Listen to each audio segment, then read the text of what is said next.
Wapendwa wasikilizaji wa Radio Tabora FM, karibuni katika tafakari ya neno la Mungu siku hii ya leo, Jumamosi ya tarehe 7 mwezi wa 6 mwaka 2025, juma la 7 la Pasaka, mwaka C, mwaka wa Kanisa. Masomo yetu ya leo ni kama ifuatavyo. Somo la kwanza linatoka kitabu cha Matendo ya Mitume sura ya 28 kuanzia aya ya 16 hadi aya ya 20, na somo letu la Injili linatoka katika Injili ya Mtakatifu Yohane sura ya 21 aya ya 20 hadi ya 25. Karibuni sasa tusikilize somo la Injili.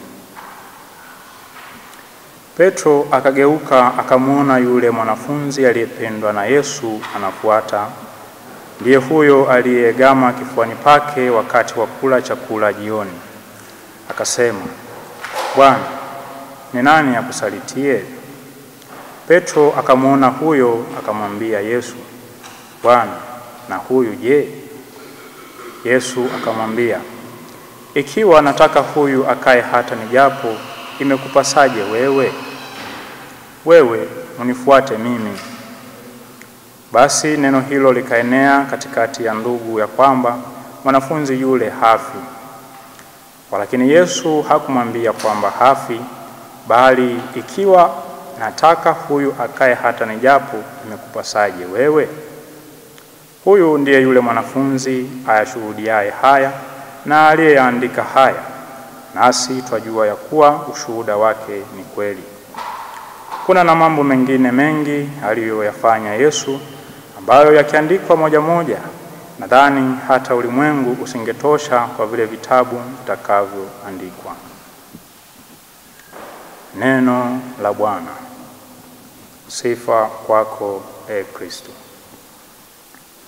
Ndugu zangu katika Kristo, tunapokaribia kutamatisha kipindi chetu cha Pasaka ya Bwana mwaka huu, Mama Kanisa Mtakatifu katika siku hii ya leo anatupa tena nafasi kutafakari jambo la wito wetu kwa Kristo kama jambo la kipekee, hivi kwamba wito ni wa kipekee kwa kila mfuasi.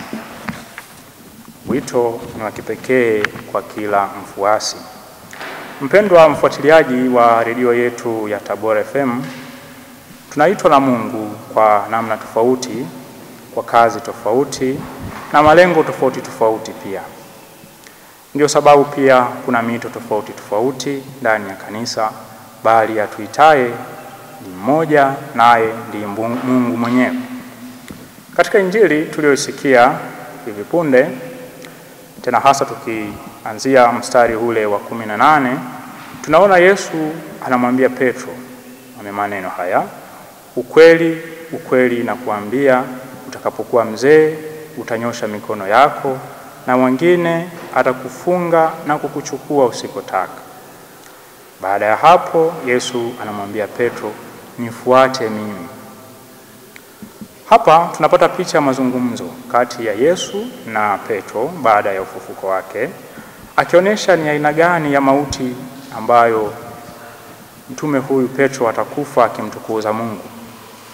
Lakini zaidi ya hilo ni wito ambao Yesu amependa kumtia mtume Petro, anamwambia, "Wewe unifuate mimi."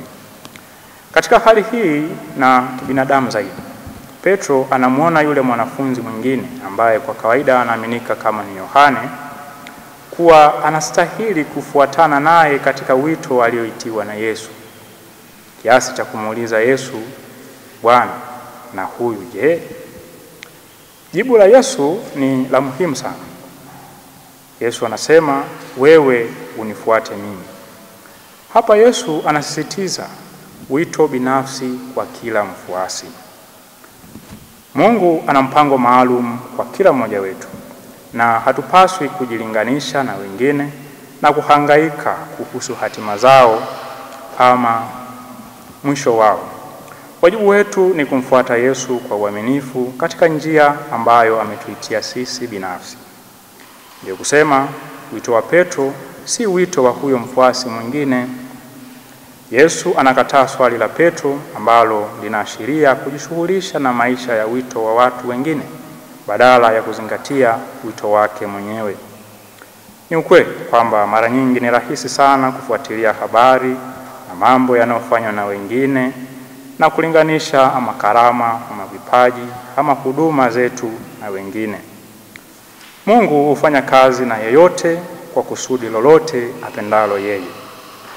Yesu anatukumbusha leo hii kwamba jicho letu daima linapaswa kuwa kwake yeye na katika kutii wito wake kwa maisha yetu. Wito wa kumfuasa Kristo ni wito binafsi. Kitaalamu tunasema it's a personal and divine human relationship. Maana yake ni hii: wito ni binafsi na unahusisha uhusiano binafsi kati ya mtu na Mungu wake, kama Yesu anavyoendelea kumsisitiza Petro katika Injili tuliyosikia. Kumbe hatupaswi kujilinganisha na wengine au kulazimisha hatima zao zifanane na hatima zetu katika ufuasi wetu kwa Kristo. Tujikite katika kutimiza wito wetu sisi wenyewe kamilifu. Ndugu zangu, Mtakatifu Agustino wa Hippo, askofu huyu na mwalimu wa kanisa, anasema, nimeumbwa kwa ajili yako na roho yangu haitatulia popote hadi nifike kwako. Hili litukumbushe daima umuhimu wa kuwa waaminifu katika miito yetu na kufanya kazi na neema yake ili tufike huko alikotuitia, yaani katika furaha ya milele mbinguni. Mwisho wa Injili hii ya Yohane tunakumbushwa kwamba Injili ina mengi zaidi na yale yaliyoandikwa ni machache tu. Tunakumbushwa kuhusu upana na kina cha kazi ya Kristo. Kuna mengi ambayo hatuyajui na mengi ambayo hayawezi kuandikwa.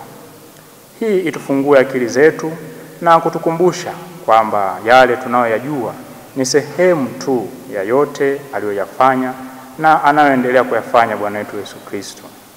Hiyo itufanye tuendelee kuwa wanyenyekevu na daima kuwa watu wenye kiu ya kutaka kumjua zaidi, kumfuata na kutenda kulingana na mapenzi yake Mwenyezi Mungu.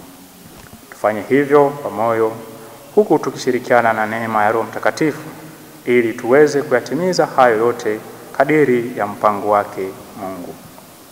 Tafakari hii imeletwa kwenu nami Frateri Emmanuel Eusebio Mbena kutoka Jimbo Katoliki la Tanga, ninayesoma masomo ya teolojia mwaka wa 3 katika Seminari Kuu ya Mtakatifu Paulo Mtume Kipalapala, Tabora. Tumsifu Yesu Kristo.